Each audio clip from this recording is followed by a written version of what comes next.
So Fang Fur is an online store selling cool quality goods for cats and for cat addicts.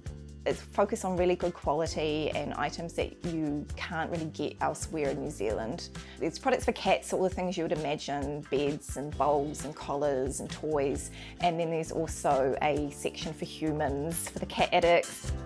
I first started Fang Fur not being able to find a nice leather collar for my cats in New Zealand, and then started looking overseas and then realising that there were all these amazing products for cats. Pet stores were full of things that were very disposable, very plastic, so not exactly nice for the environment, and then also not even that nice for the cat, you know, plastic toys and they're chewing away on it, and then just items that just really aren't designed to last or even look that nice in your interior, yeah.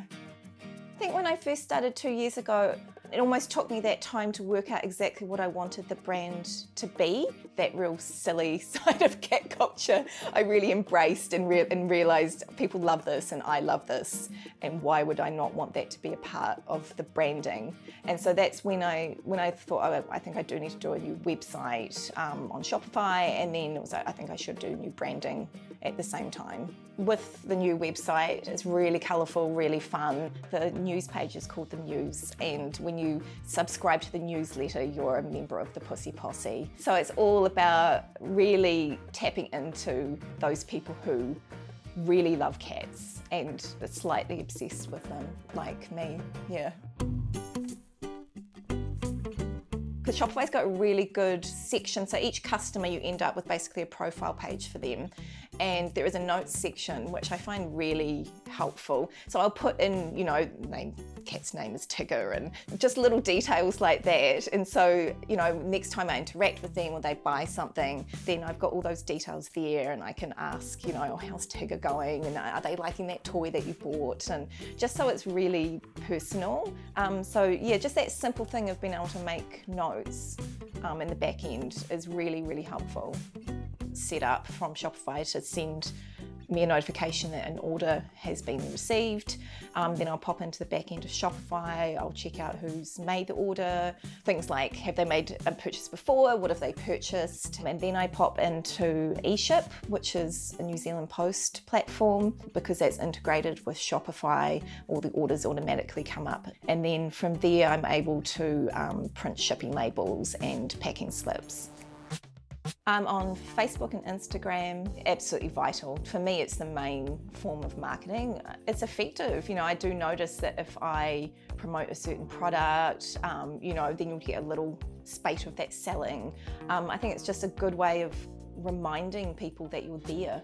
If you're just promoting product all the time, I feel like that can get a bit boring.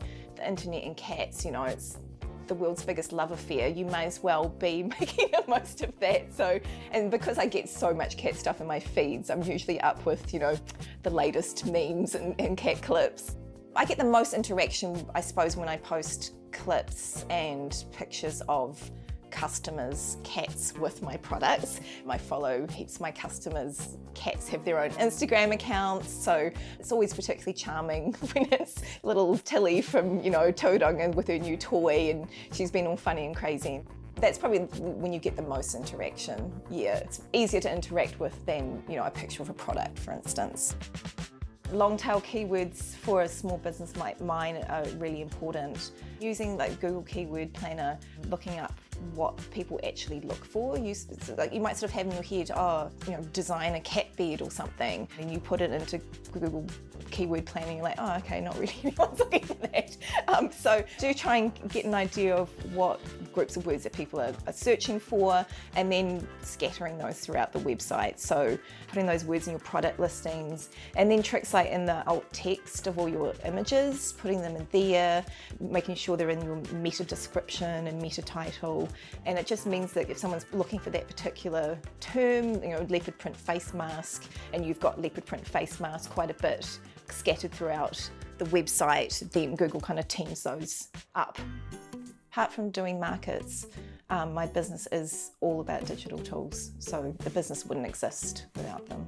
Just the idea of it can be so intimidating. Digital Boost, I like how all the information's quite bite-sized. For it to be presented in this really sort of simple, clean way is really accessible and sort of really reassuring that there are people sort of are endeavouring to help businesses like mine, and that there are other businesses like me who do need help with this stuff.